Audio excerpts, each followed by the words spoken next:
오늘도 복의 근원 되신 하나님께서 저희를 지키시고 이 성전까지 인도하여 주셨습니다. 주님께서 주신 그 거룩한 인도와 하나님의 복주심에 찬양을 돌립니다. 우리는 하루하루를 살아가는 것 같지만 사실 우리는 영생을 살고 있는 사람들입니다. 우리는 이미 예수 그리스도의 보혈로 말미암아 단순히 이 땅에서 사는 사람이 아니라 하늘에 속한 사람이 되었기 때문입니다. 이제 저희가 주님의 생명의 안에 있는 만큼 우리가 그 생명에 부합한 사람으로 더욱 아름답게 이 예배를 드리게 되었으면 좋겠습니다. 오늘도 원격을 통하여 참여하신 많은 분들이 있습니다. 우리 홍덕화 집사님 가정에 예배 드리는 각도가 또 달라졌습니다. 훨씬 더 좋습니다. 아주 보기 좋고요. 또 그리고 윤한한 집사님과 원순자 집사님, 이근호 집사님과 윤경순 집사님, 이재신 집사님, 이인희 집사님, 그리고 오선희 집사님, 이재옥 집사님과 그리고 이종월 집사님까지 현재 함께 하고 계십니다. 유튜브로도 참석하고 계신 분들이 계실 테니 아마 각지에서 많은 이들이 이곳과 함께 소통하고 있다고 생각하시면 될 것 같습니다. 함께 찬양하며 그 모든 가정들의 하나님의 은혜를 함께 전달하는 귀한 예배 시간 되었으면 좋겠습니다. 오늘 특별히 이 전을 찾으신 분들에게 말씀드리고 싶은 오늘의 귀한 본문은 욥기에 등장하는 말씀입니다. 우리가 잘 알고 있는 욥기서는 무려 42장에 걸친 긴 내용을 다루고 있습니다. 그런데 이 긴 내용을 정작 우리는 1장, 2장, 42장 정도로만 이해하는 경우들이 꽤나 많습니다. 오늘 욥기 전체를 다뤄보려고 생각을 했는데 제가 그 내용 전체를 다루기에는 조금 무리가 있습니다. 다만 그 이야기의 큰 흐름이 어떻게 가는지 함께 좀 생각해 보면서 욥기의 전체 이야기의 서론부를 함께 좀 생각해 보려고 합니다. 주님께서 욥을 시련 받도록 허락하신 것은 내가 영광 받아 봐야 될 테니까 너 좀 고생 좀 해봐라. 나를 위해 대신 고생해서 나에게 영광을 돌려다오 라는 마음이었을까요? 아니면은 욥의 구원을 위해서였을까요? 어떻게 생각하십니까? 욥은 하나도 잘못한 게 없어요. 그런데 욥이 모든 고난을 다 당하게 됐어요. 왜 이렇게 되었습니까?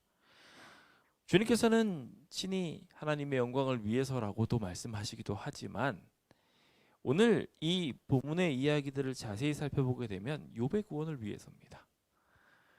저는 그 이야기를 함께 다뤄보며 욥에게 닥친 이 모든 시련들이 결코 그에게 고난만이 아니라 도리어 천국을 향하게 할 수 있는 열쇠가 되는 귀한 능력이었다라고 오늘 말씀을 드려보고 싶습니다. 오늘 이 자리에 계신 많은 분들 또한 마찬가지로 역경과 고난 중에 계신 줄 압니다. 그 많은 역경과 고난들 또한 마찬가지로 저 천국행 티켓입니다. 오늘 그 티켓을 다 거머쥐시고 주님 안에 밝게 웃으시게 되시길 예수님의 이름으로 축원드립니다. 야고보서 1장 12절에 있는 말씀을 함께 좀 읽어보도록 하겠습니다. 야고보서 1장 12절입니다. 함께 읽어볼까요? 시작. 시험을 참는 자는 복이 있나니 이는 시련을 견디어 낸 자가 주께서 자기를 사랑하는 자들에게 약속하신 생명의 면류관을 얻을 것이기 때문이라. 아멘. 오늘 이 귀한 말씀은 우리에게 분명하게 시험을 참는 자는 복이 있다 라고 말하면서 그 견디어낸 자들이 뭘 얻기 때문이라고 말하고 있나요? 생명의 면류관을 얻을 것이기 때문이다.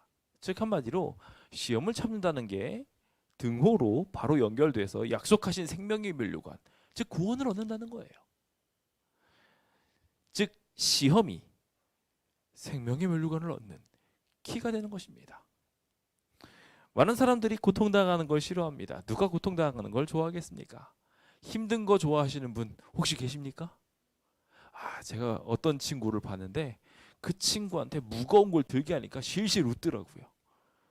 그래서 그 친구한테 간지럼을 태워봤더니 마찬가지로 실실 웃고, 간지럼 태워서 그런가 해가지고 친구들이 다 같이 연합해가지고 막 찔러봤습니다. 그랬더니 막 실실 웃더라고요. 나중에 알고 보니까 그 친구를 힘들고 어려우면은 그렇게 웃음이 터지는 이상한 병을 가지고 있습니다. 그런 특별한 사람을 제외하고 고통 때에 웃는 사람, 고통받으면서 슬프면서 웃는 사람 없습니다. 모든 사람들은 시련을 피하고 고통과 괴로움들을 자연스럽게 거절하기 마련입니다. 하지만 하나님께서는 그 모든 시련 가운데 아주 중요한 열쇠들을 숨겨놓으셨습니다. 저 하늘을 가기 위한 열쇠들이죠. 오늘 우리는 욥기를 함께 살펴보면서 우리가 구원받기 위하여 어떠한 과정들을 겪게 되는지 함께 살펴보려고 합니다. 먼저 그 이야기를 나누기 전에 이사야서 59장 1절에서부터 2절, 이번 가정 공부 이야기 속에서 등장하죠. 우리 인간이 구원받지 못하는 이유에 대하여 먼저 짚어보고 넘어가려고 합니다. 왜 구원을 못 받는다고 이번 공과는 말하고 있나요? 하나님께서 능력이 없어서? 하나님이 이 손을 끝까지 잡으면 구원할 수 있는데 중간에 주님께서 손을 탁 놔버리니까 으악! 우리 죽는 건가요? 멸망하는 건가요? 그래서 하나님께 이게 모든 게 달려 있어가지고 하나님이 손을 탁 놔버리면 다 죽고, 성경은 그렇게 말하고 있지 않아요. 이사야서 59장 1절과 2절은 여호와의 손이 짧아 구원하지 못하심 아니라고, 귀가 둔해서 듣지 못한 것도 아니라고 말하고 있어요. 우리의 죄악이 하나님 그 선하신 계획을 세우신 하나님과의 단절을 만들어버리고 말았어요. 스스로 포기해버리고 그 손을 놔버리니까 결국 그 구원을 잃어버리게 되는 비극적 사건이 일어나게 되는 것입니다. 주님께서는 모두가 다 구원받기 원하신다고, 구원에 이르기를 원하신다고 분명히 성경을 통하여 기록해 주셨어요. 악인과 선인에게 동시에 해를 비추시며 그들이 한 사람이라도 돌아오게 된다면 하늘에서 잔치를 벌린다고 분명히 기록하고 있어요. 주님의 목적은 분명히 모두를 구원하는 거예요. 그럼에도 불구하고 주님의 능력이 모자라서 구원을 못 받는 것처럼 보이는 수많은 사람들이 탈락하는 그 이유는 하나님께서 우리의 마음을 강제하실 수 없으시기 때문입니다. 오늘 우리의 삶에 주님께서 똑같이 초전장을 주고 계십니다. 구원을 받으러 오라고 말입니다. 그런데 우리는 갖은 상황을 스스로 만들어내며 자초하며 쓰러지고 절망하고 때로는 손을 놔버립니다. 사단은 그것을 너무 잘 압니다. 인간이 그렇게 연약한 존재라는 것을 알기 때문에 하나님만 배제해버린 순간 그가 구원을 막을 수 있다는 것을 알고 있기에 하나님을 보지 못하게 만들고 세상에 눈 돌리게 만드는 갖은 방법들을 만듭니다. 오늘 우리가 살펴보게 될 욥기에 대한 이야기 또한 마찬가지로 인간 스스로가 손을 놓게 되는 과정을 사단이 어떻게 유발하고 있는지 함께 살펴볼 수 있는 기회를 우리에게 제공해 주고 있습니다. 그 이야기를 살펴보며 주님께서 우리를 어떻게 구원하고자 하시는지 함께 은혜를 누리게 되었으면 좋겠습니다.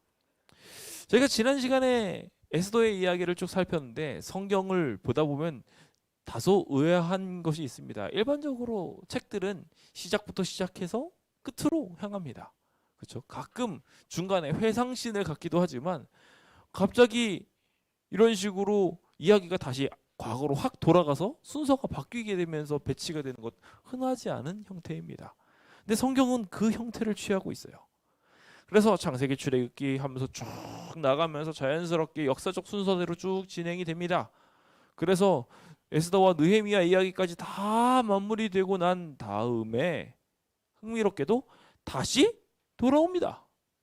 다시 돌아와서 욥기 이야기를 시작해요.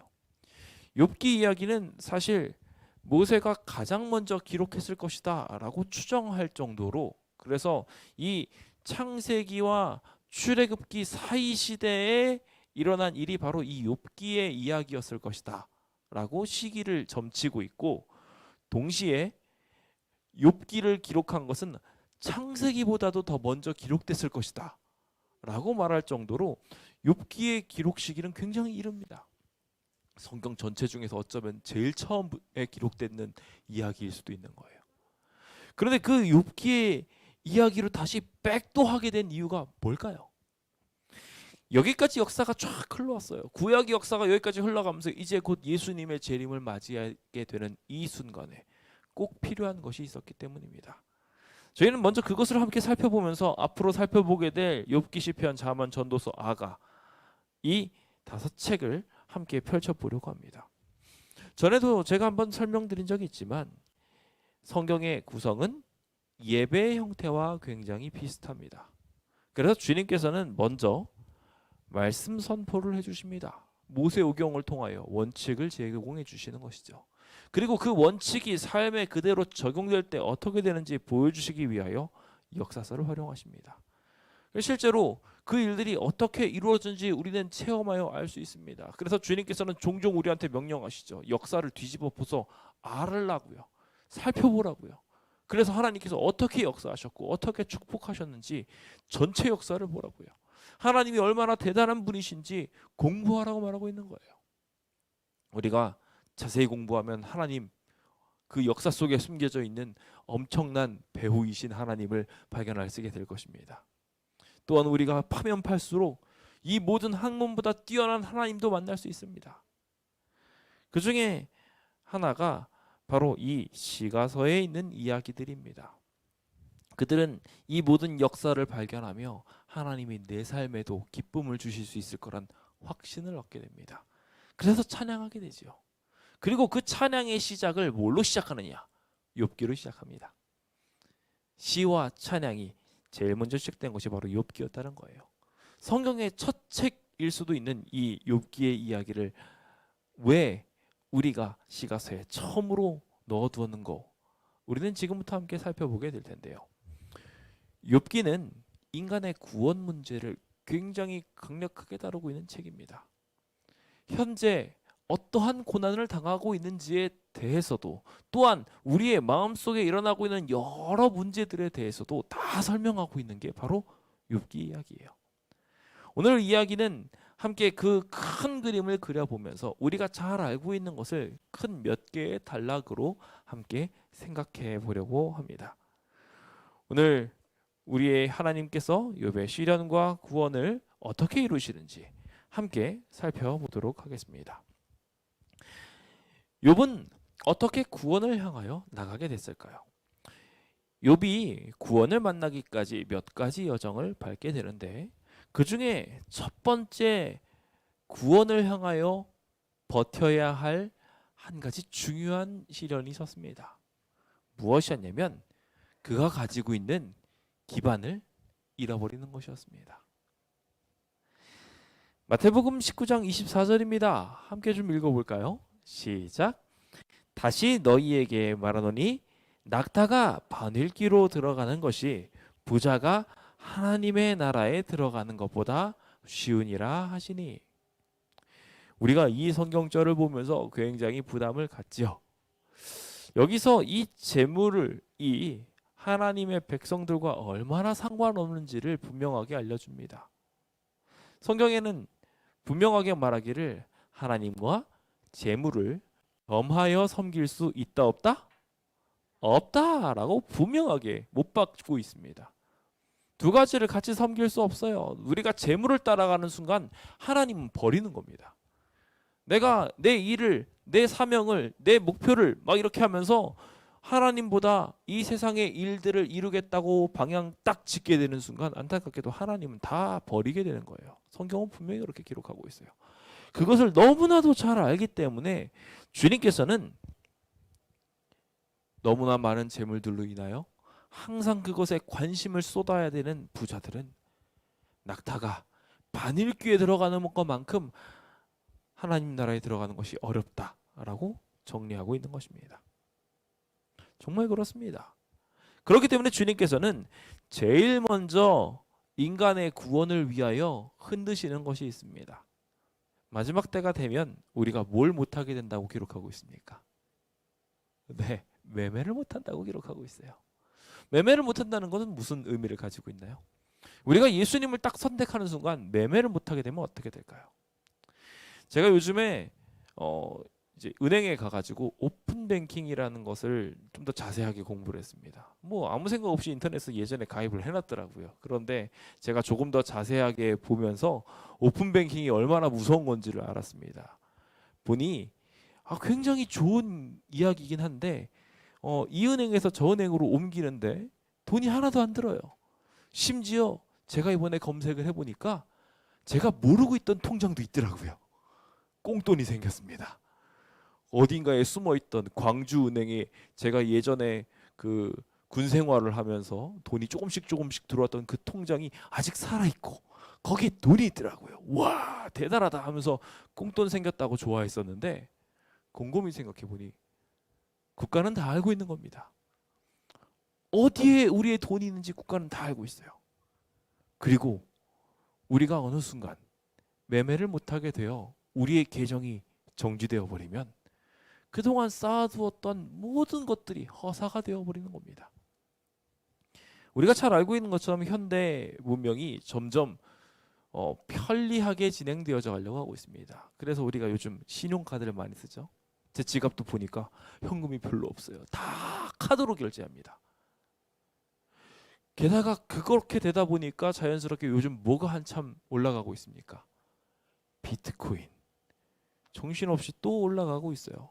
물론 등락을 하면서 수많은 사람들을 눈물 짓게 하고 있지만 앞으로의 흐름이 이렇게 가상 암호화된 화폐로 가게 될 것이라는 이야기가 지배적으로 흘러가고 있습니다. 이제는 앞으로 우리의 돈을 은행에 맡기면 돈을 맡기는 값을 지불해야 될 수도 있다는 이야기도 있어요. 이렇게 점차 국가가 모든 것을 쥐고 있습니다. 딱 쥐고 있어서 무슨 일이 있을 때마다 세금을 빵빵 때립니다. 꼼짝없이 세금을 내야 됩니다. 다 알고 있어요, 국가는. 그러면서도 지금도 여전히 국가는 생각하기를 어딘가에 현금 뭉탱이를 숨겨놓고 있는 탈세하는 사람들이 있다라고 생각하고 있어요. 그렇게 숨겨놓고 있는 사람들을 잡기 위해서 어떻게든지 통과시키고 싶어하는 하나의 도구가 있는데 바로 현금을 없애버리는 거예요. 현금이 없어지는 순간 모든 걸 누가 쥐고 있어요? 국가에서 다 쥐고 있는 거예요. 그렇게 되는 순간 매매를 못하게 되는 것은 그냥 단순히 물건을 사고 파는 거 못하는 정도가 아니라 삶의 기반이 끊기는 겁니다. 하나님께서는 마지막 때 그 일이 일어날 것이라고 말하고 있습니다. 왜 그런 일이 일어나야 될까요? 잠깐 무섭기 위해 것을 살펴본 것이 아니라는 것을 욥기 1장을 보면서 살펴보도록 합시다. 욥기 1장을 보시면 우스 땅에 굉장한 사람이 살고 있죠. 하나님의 말씀을 잘 따르고 그러다 보니 하나님께 복도 많이 받았던 사람입니다. 아들 7이 있었고요. 와, 대단해요. 아들 셋 키우기도 힘든데. 그리고 딸 셋이 있었습니다. 엄청난 사람이에요. 10자녀를 두고 게다가 양 7천, 낙타 3천, 소 500, 암나귀 500, 종도 엄청나요. 거부였습니다. 그를 칭하기를 이 사람은 동방 사람 중에 가장 훌륭한 자다라고 정리하고 있습니다. 그가 대단한 부를 축적했고 대단한 명성도 축적했고 대단한 선행들도 축적했습니다. 그런데 그가 오늘의 대상인 것입니다. 누구도 비껴갈 수 없다는 분명한 하나님의 심판에 대한 기별이기도 합니다. 우리도 이 일에서 비껴날 수 없습니다. 아무리 명성을 많이 쌓아도 아무리 부를 많이 쌓아도 마지막 때가 되는 순간 그 대상자가 될 수밖에 없어요. 여기 그는 얼마나 선한 사람이었는지도 기록하고 있어요. 그의 아들들이 자기 생일이 되어가지고 잔치를 딱 벌릴 때마다 행여나 모든 가족들이 모였을 때 실수했을까봐 잔치가 끝나면 어떻게 합니까? 그들을 다 불러다가 하나하나 다 성결하게 제사를 드렸어요. 아들의 명수대로 번제를 드리면서 행여나 죄가 있다면 용서해 주십시오 라고 이야기하며 이렇게까지 성결하게 매일매일을 살았어요. 그것을 기록하기를 욥의 행위가 항상 이러하였더라 라고 기록하고 있어요. 욥은 정말로 순결하고 거룩한 백성이었습니다. 근데 이 거룩한 백성이었던 그가 오늘의 대상이었다는 것입니다. 사단의 시험의 대상. 6절부터 그 이야기가 이제 풀어지게 되죠. 하나님의 아들들이 다 모여서 여호와와 함께 탁 있게 될 때 사단이 옵니다. 사단도 그 지구 대표로 참여하여서 우리가 잘 알고 있는 것처럼 하나님의 자랑을 듣고 있습니다. 이 자랑은 도대체 무슨 자랑이었을까요? 여기 본문을 자세히 보시면 내 종 욥을 주의하여 보았느냐, 그와 같이 온전하고 정직하여 하나님을 경외하며 악에서 떠난 자가 세상에 없다. 우리가 흔히 이 이야기를 보면서 그냥 그런가 보다, 이 사람이 정말 전체 중에서 제일 하나님을 충성하는 사람이었나 보다, 그래서 주님이 칭찬했나 보지 정도로 생각하기 쉬운데, 우리가 잘 알고 있는 것처럼 하나님께서는 이렇게 되었을 때 최종적인 목표를 뭘로 두십니까? 우리가 잘 알고 있는 것처럼 하나님께서는 인류를 지구에서 고난과 고통을 받으면서 살게 하기를 원치 않으십니다. 이 사람이 의롭다라고 선언을 하는 것 자체는 그 사람을 내가 구원하겠다라는 이야기와 같습니다. 그래서 성경에 보면은 우리가 잘 알고 있는 것처럼 모세가 죽고 난 뒤에 부활하여 데려가려고 할 때 사단과 싸우는 이야기가 등장합니다. 또 여호수아, 대제사장 여호수아가 나와서 백성들을 위하여 기도할 때에도 마찬가지로 하나님께서 이미 그슬린 나무가 아니냐라고 주님이 사단과 싸우고 변론하는 이야기가 나와요. 그 이야기는 하나님께서 의로운 자들이라고 칭한다는 것 자체는 그들을 구원하고자 한다는 이야기라는 것을 사단은 누구보다 잘 알았기 때문에 그 이야기를 듣고 나서 바로 그의 구원을 공격하는 것입니다. 그가 의롭다고요? 아닙니다. 그는 의롭지 않습니다. 그는 구원받아 마땅한 사람이 아니에요 라고 말한다는 거예요. 그가 평소에 하는 모든 삶이 다 거룩해 보였지만 아니라고 말하며 9절, 욥이 어찌 까닭 없이 경외하겠습니까? 그러면서 그의 까닭을 없애버리는 거예요. 먹고 살만하니까, 충분히 입에 풀칠할 만하니까, 여유가 남아 돌아서 하나님 찬양하는 거 아닙니까? 하나님이 복을 주시고 하나님 찬양할 때보다 기쁜 일들을 넘치게 해주시는데 누가 하나님을 안 섬기겠습니까? 생각을 해보세요. 하나님을 섬기면 떡고물이 나와요. 그럼 누가 하나님을 안 섬기겠어요? 생각을 이렇게 한번 바꿔서 해볼까요? 재밌는 상상입니다. 하나님 사랑해요 할 때마다 통장에 100만 원씩 꽂힌다고 해봅시다. 그렇게 찬양 안 하실 분 누구한테 물어도요 다 합니다. 심지어 돈이 엄청 많은 사람도 하나님 사랑해요를 입에 달고 살 거예요. 맞아요. 하나님께서 축복을 주시면은요, 눈에 보이게 축복을 주시면은 하나님께 충성 안 할 사람 아무도 없어요. 사단이 하고 있는 말 너무 정확합니다. 그렇게 우리의 구원을 흔드는 거예요. 이 사람이 먹고 살만해요. 이 사람의 기반이 아직 있어요. 그러니 그 사람이 하나님께 충성하는 것은 당연한 일이에요. 주님께서는 이것을 잘 아시기 때문에 그의 소유를 치겠다라는 사단의 이야기를 허락하십니다. 그래서 생명만은 건들지 말고 모든 소유물을 사단에게 맡기시죠.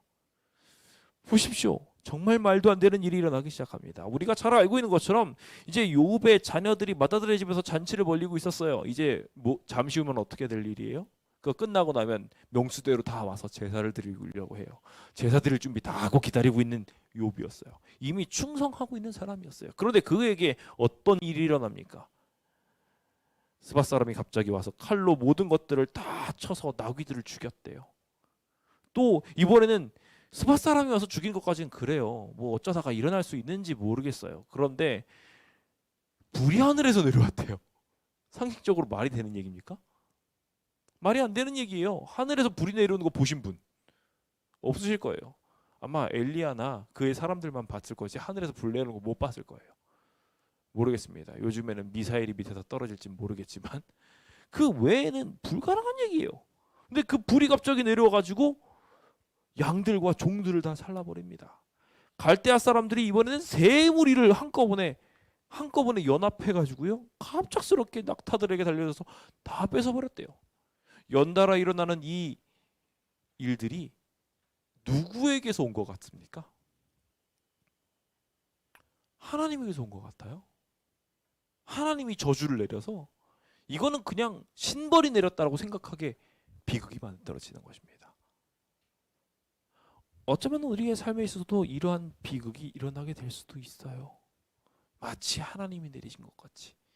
어쩌면 현재의 코로나도 하나님이 허락하셔서 내린 비극처럼 우리 눈에 비춰지면서 어떻게 하나님이 살아계시다면 이런 일이 계속 일어날 수 있습니까?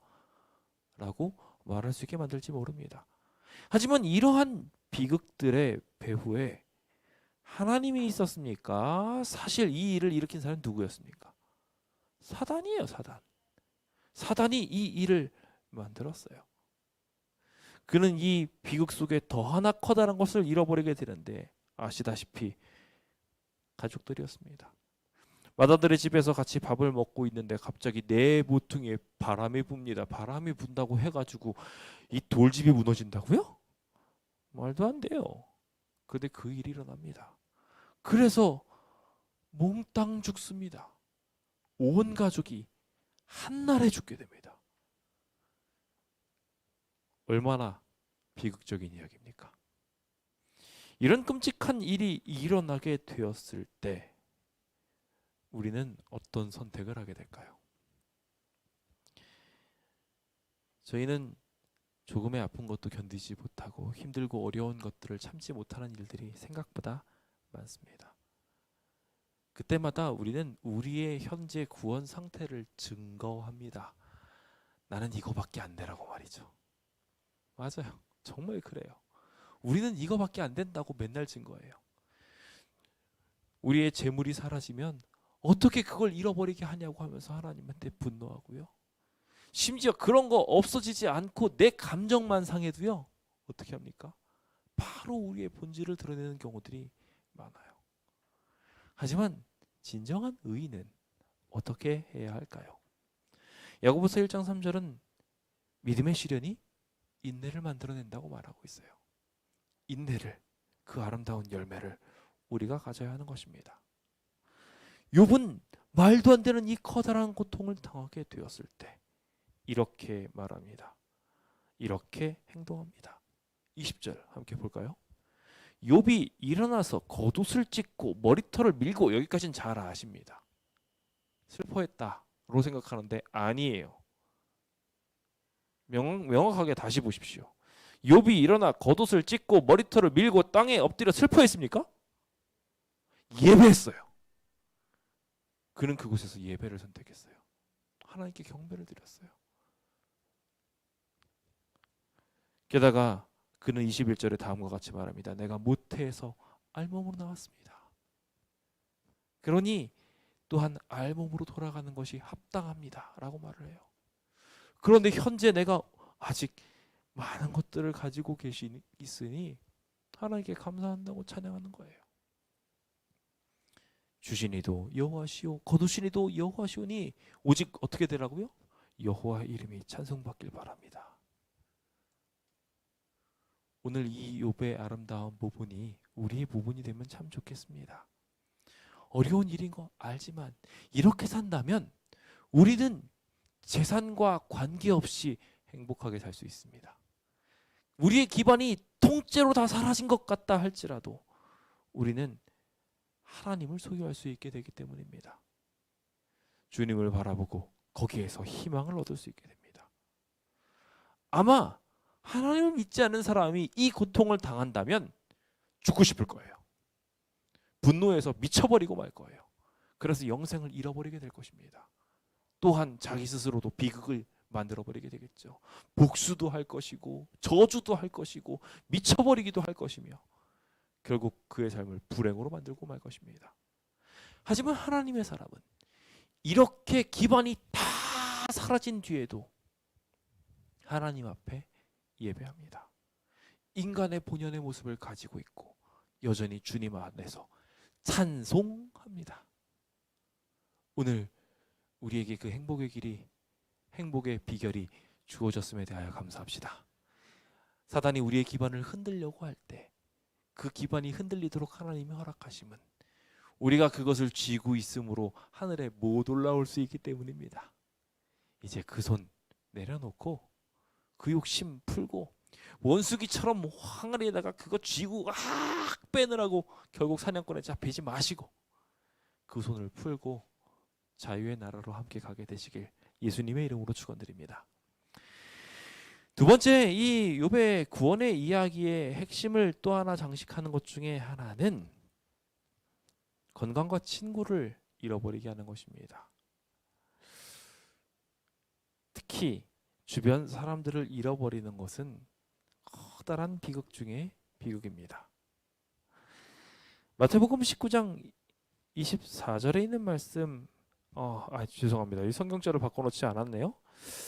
주님께서 저희에게 주시는 귀한 것들은 하나님께서 저희에게 분명하게 말씀하시기를 건강 친구보다도 더 하나님이 더 소중하다고 분명하게 말하고 있습니다. 그리고 많은 친구를 가진 것이 도리어 불행이 된다고 성경은 분명하게 설명하고 있죠. 오늘 우리가 하나님을 만나기 위하여 어떠한 선택을 하면서 사는 것이 옳을까요? 제가 본문으로 넣고자 했던 성경절은 이 성경절입니다. 그 친구나 그리고 가족이나 전토나 모든 사람들을 버리지 않으면 능히 내 제자가 될 수 없다 하신 하나님의 말씀은 분명하게 하늘나라로 가기 위해서 우리가 가져야 될 정신을 분명하게 설명하고 있습니다. 주님께서는 가족이나 친구까지도 심지어 자신에 있는 모든 것들을 버리지 않으면 능히 주님의 제자가 될 수 없다고 소개하고 계십니다. 그 하나님의 명령을 기억하셔서 하나님의 조언을 기억하셔서 하늘나라 가기 전에 그런 모든 것들을 내려놓아야 되는 순간이 생길 수 있다는 것 꼭 기억하시길 예수님의 이름으로 축원드립니다. 자, 그럼 욥기 2장으로 그 내용을 살펴보기 위해 들어가 볼까요? 자, 충성되게 잘 보냈어요. 그렇게 충성되게 잘 보냈는데 어떻게 됩니까? 참 비극적인 일이 겹겹이 더 생겨나게 되지요. 그 배경이 1절로부터 시작됩니다. 사단이 또 들어왔는데 너를 통해서 이렇게 욥이 고난을 당하고 있음에도 불구하고 굳건하게 하나님을 지키고 있지 않느냐, 자기의 온전함을 굳게 지켰다라고 이야기하는 하나님의 이야기에 사단은 다음과 같이 말합니다. 뭐라고 말하나요? 사람들이 보니까 가죽을 바꾸더라. 그의 소유물을 가지고 아마 자기 생명을 얻기 위한 담보로 삼았을 것이다. 무슨 얘기예요? 내가 저 소유물을 다 잃어버리더라도 구원을 얻으면 그것이 나에게 기쁨이 되지 않겠느냐 라고 욥이 생각했을 거라는 거예요. 즉 사단이 생각하기에 재물이 없어지고도 충성하는 사람들은 아직도 많은 것이 남은 사람으로 여기고 있었다는 것입니다. 실제로 예수님의 제자들 모든 소유들을 다 내버리고 예수님을 쫓았었습니다. 그런데도 불구하고 사단의 시련이 끝났습니까? 아니요, 계속 이어졌어요. 끊임없이 그 일들을 이뤘습니다. 그래서 여기 계속해서 말하기를 이제 주의 손을 펴서 그의 뼈와 살을 한번 쳐보십시오. 그가 고통당하고 그가 구원받지 못할 것 같다는 생각을 갖도록 그를 괴롭혀 보십시오. 그렇다면 그는 분명히 하나님을 저주할 거라고 말합니다. 주님께서는 여전히 욥을 믿으십니다. 우리에게 시련을 허락하시는 이유 중 가장 큰 것은 하나님 우리를 믿으셔서예요. 하나님이 능히 이 시련을 이길 거라고 믿으시는 거예요. 그러면서 슬쩍 옆에다 피할 길을 내시면서 우리에게 구원을 받을 수 있는 기회들을 분명하게 허락하고 계십니다.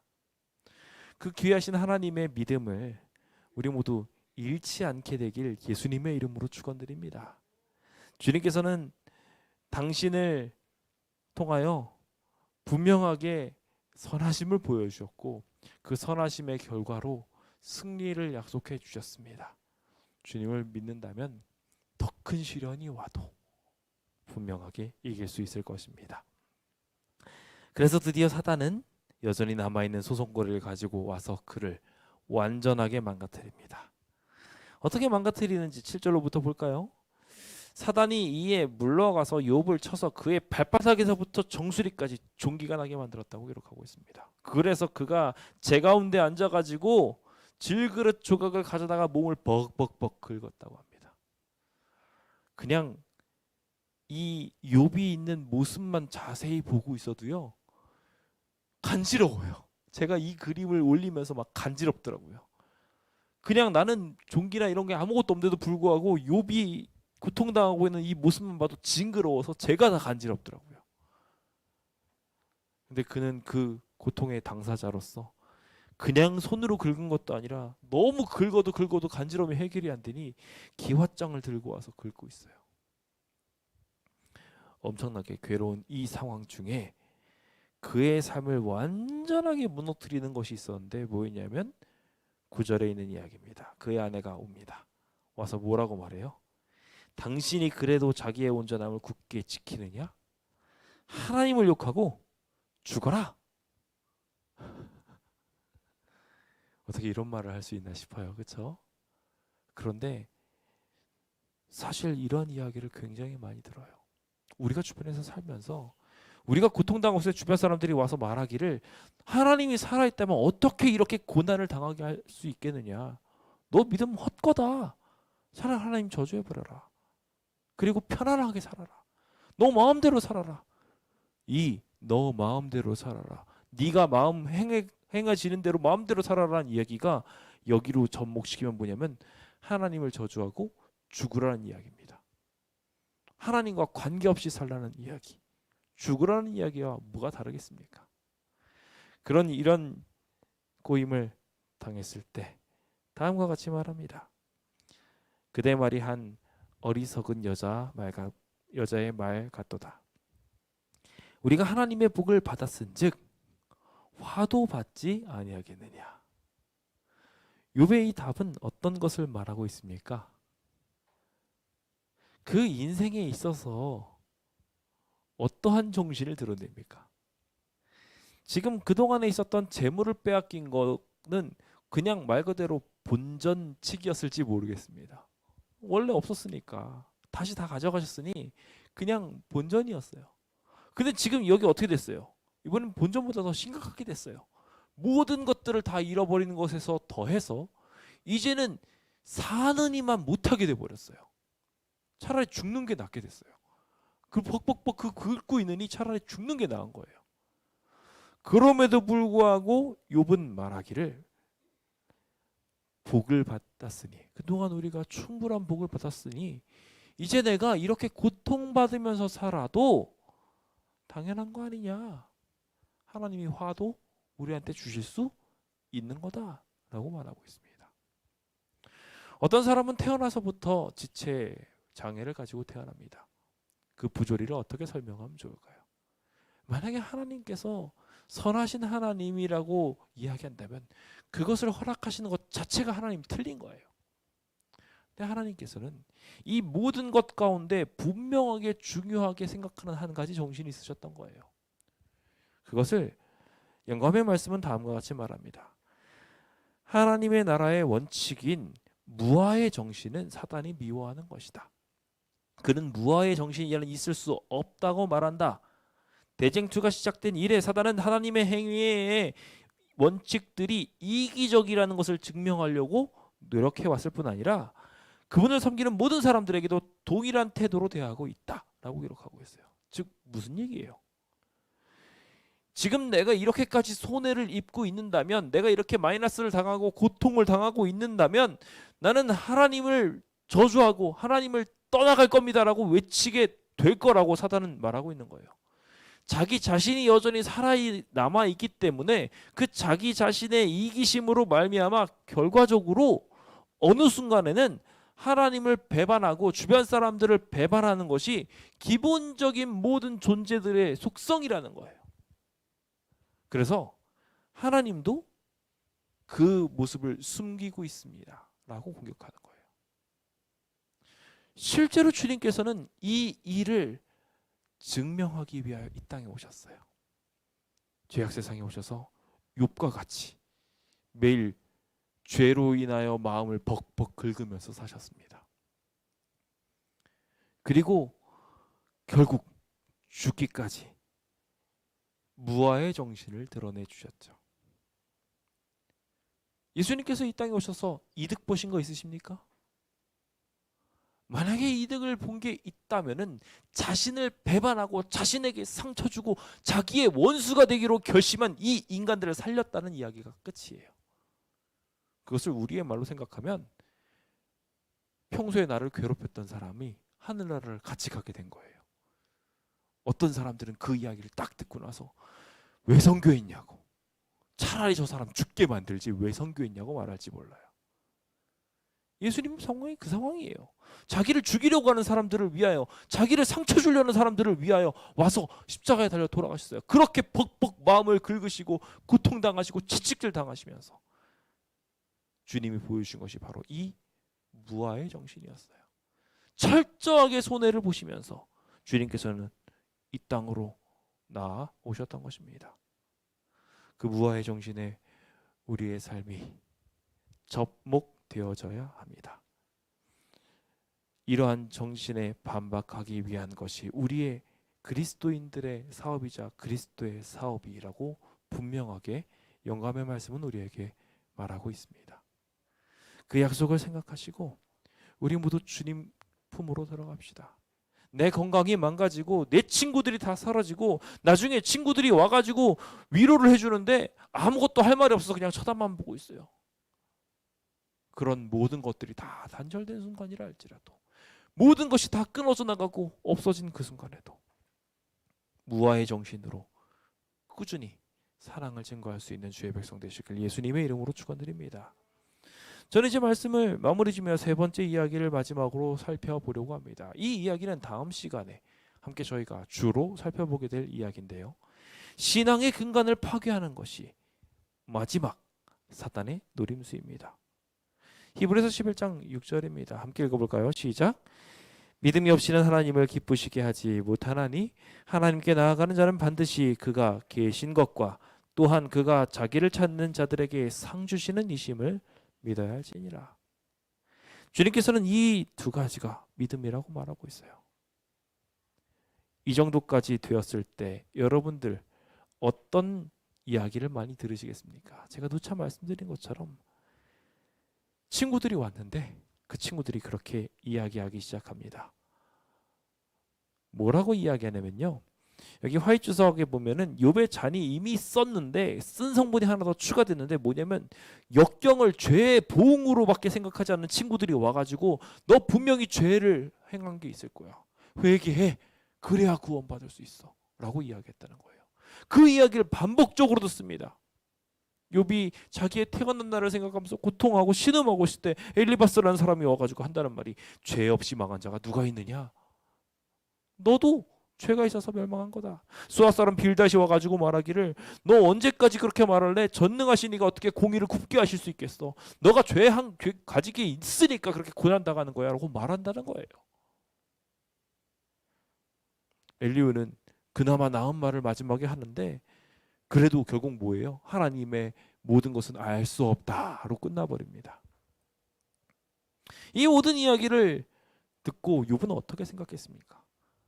이제 다음 시간에 살펴보게 되겠지만 말 그대로 마음의 붕괴가 이루어졌어요. 믿음의 붕괴가 이루어진 것입니다.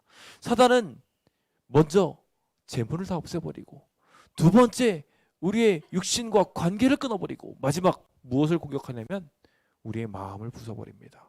마음 중에 특히 하나님을 믿는 믿음을, 하나님이 계시다는 믿음을, 그가 우리한테 상을 주시는 좋은 분이라는 것에 대한 믿음을 부셔버립니다. 우리는 마지막 때 똑같은 이러한 고난을 당하게 될 것입니다. 그래서 우리의 재물 매매 금하게 되면서 사라지게 될 것이고, 친구와 형제들이 우리를 와가지고 잡아다 죽이면서 우리가 거기서 가진 고문을 당하는 일들이 생겨나게 될 수도 있습니다. 그리고 마지막 그 순간에 우리는 그 모든 모욕을 당하면서 너 정말 하나님이 있다고 생각해라는 이야기를 받게 될 거예요. 마치 예수님이 십자가에 달려 돌아가시기 직전에 너가 하나님의 아들이라면 거기서 뛰어내려와? 라고 이야기하며 시험했던 것처럼 똑같이 우리도 그렇게 너는 죄인이야, 구원은 없어, 그렇게 그냥 끝날 거야 라고 공격할 거라는 거예요. 그때 한 가지 목표를 가져야 합니다. 도전받고 있는 자신의 순결성을 옹호하는 거예요. 하나님이 나를 사랑하시고 내가 하나님 앞에 연결되고자 한다면 주님은 분명히 나의 죄를 용서하시고 구원해 주실 거야. 너 분명히 죄가 있어. 예전에 이런 죄도 저질렀고 저런 죄도 저질렀고, 아니야, 그거 하나님께서 이미 다 용서해 주셨어. 내가 매번 제 번제물을 가지고 왔을 때마다 주님께서 용서의 기별을 주셨어. 내가 아주 죄가 없을 수 없으나 주님이 다 용서해 주셨는데 왜 너가 나를 상관해? 주님께서 우리한테 똑같이 그슬린 나무가 아니냐라고 이야기하며 구원하셨다는 것. 우리가 지둥같이 붉은 죄를 가졌다 할지라도 정결하게 만들어 주신다는 것, 그 귀한 약속이 오늘 우리가 가진 약속이라는 것을 사단이 막 흔든다는 거예요. 그걸 흔들 때 주님을 붙들게 되시길 예수님의 이름으로 축원드립니다. 그는 마음의 절망을 딛고 주님과의 관계를 끝까지 붙들었을 때 주님께서 나타나셨고 변호하셨고 말씀하여 주사 다시 그는 주님과 연결되는 회개를 하고 예배를 드리고 또한 여기 나를 괴롭혔던 형제들을 위하여 번제까지 드려주며 관계를 회복합니다. 오늘 우리에게도 그 아름다운 기적이 주님을 통하여 분명하게 일어날 것입니다. 우리의 신앙이 무너지려고 사단이 간질간질 건드릴 때 흔들리지 않기로 결심해보지 않으시겠습니까? 욥이 했던 이야기예요. 주의 진노가 쉴 때까지 나를 숨기시고 나를 위하여 기한을 정하시고 나를 기억해 주십시오. 그는 끝까지 버림받으려고 하는 모든 순간에 자신의 신앙이 성실했다는 의식을 굳게 붙잡고 하나님이 나를 구원해 주실 거야 라고 믿었다는 것입니다. 장차 우리도 그렇게 고난을 당하게 될 날이 올지도 모릅니다. 이미 그런 중에 계신 분들일 수도 있어요. 하지만 주님의 원칙 속에 자아부정의 길을 걷게 된다면 주님께서는 분명히 우리를 구원하여 주실 것이며 욥에게 일어났던 아름다운 기적처럼 형제를 구원하고 친구를 구원하고 또한 가족들을 다시 얻고 모든 복을 누리게 되는 아름다운 기적이 일어나게 될 것입니다. 나의 가는 길을 그가 아시나니 그가 나를 단련하신 후에는 내가 순금같이 되어 나오리라. 아멘. 오늘 그 아름다운 기적을 생각하시며 이 모든 과정들이 구원을 향한 열쇠였음을, 결국 그 모든 것을 흔들었던 사단이 변명거리가 하나도 없게 만들 귀한 구원의 기회였다는 것을 오늘 우리 모두가 인정하며 하나님을 만나게 되는 귀한 안식일 되시길 바라면서 오늘 모든 말씀을 마치도록 하겠습니다.